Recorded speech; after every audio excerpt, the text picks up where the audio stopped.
onjo kendo samoro nyalo bedo achiel kuom gigo madigo geno mar jopiny kaachiel kod bende neno ni telo makare ok oyudore.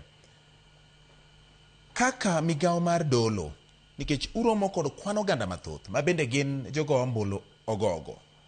Weche mage ma samoro unyalo poro kodgi kopogore kata gi ndiko mag biblos, to kata kotenre kod ndiko mag biblos, nikech kata mana weche mag giyiero telo makare ni ndiko mag biblos gin ang'o gini ma utemo poro kodgi mondo puonj ni kik wene mana samoro ni en ting' mar josiasa ma dwaro margi maduong' en yudo kombe, moko dwaro ni mondo dhi olos mwandu, moko bende dwaro ni otine jopiny, moko bende samoro kong'eyo gima gidwaro en mani opportunity kata thuolo oyudore mar donje telo.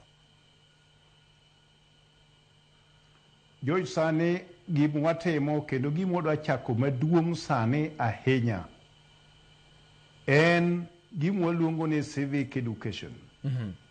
En puonjo jopiny mondo ging'e ng'at mowinjore ma ginyalo yiero kaka jatendgi. Kendo e puonj ka wanyisogi ni ng'amineno ka timo gima kama, ng'ano tang' nigi uru. Ng'amineno ka sa sama kata kudwa wuoyo kodu to oketo unu rieuru line ka gima un jomoko ma thagore ma ka ok unene to un joma dhi tho chieng' no. Ng'euru ni ng'ano ok jatelo maber. Wadwa puonjo jopiny mondo gitang' ne joma miyogi pesa ni ka gigonegi ombulu. Nikech mae gima oseketho telo ma wan go e thurwa ka kata telo ma wan go e Kenya.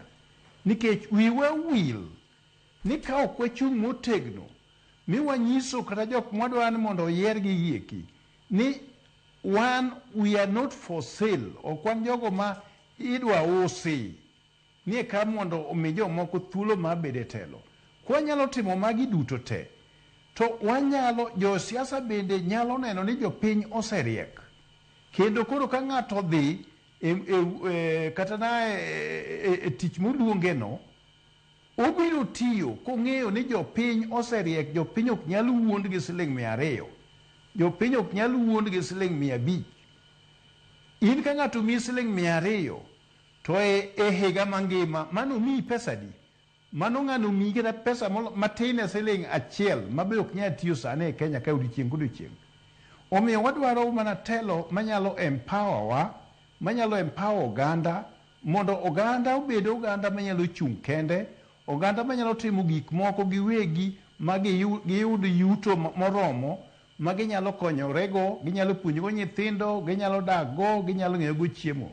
Omiyo wan kaka kanisa wadwa chako puonj motegno kamoro amora mwantie, obedi e liel, obedi e arus, obedi e gathering moro amora, to gi moko ma bende obiro riwre gi jokanisiwa mamoko ma understand weche mwawachogi.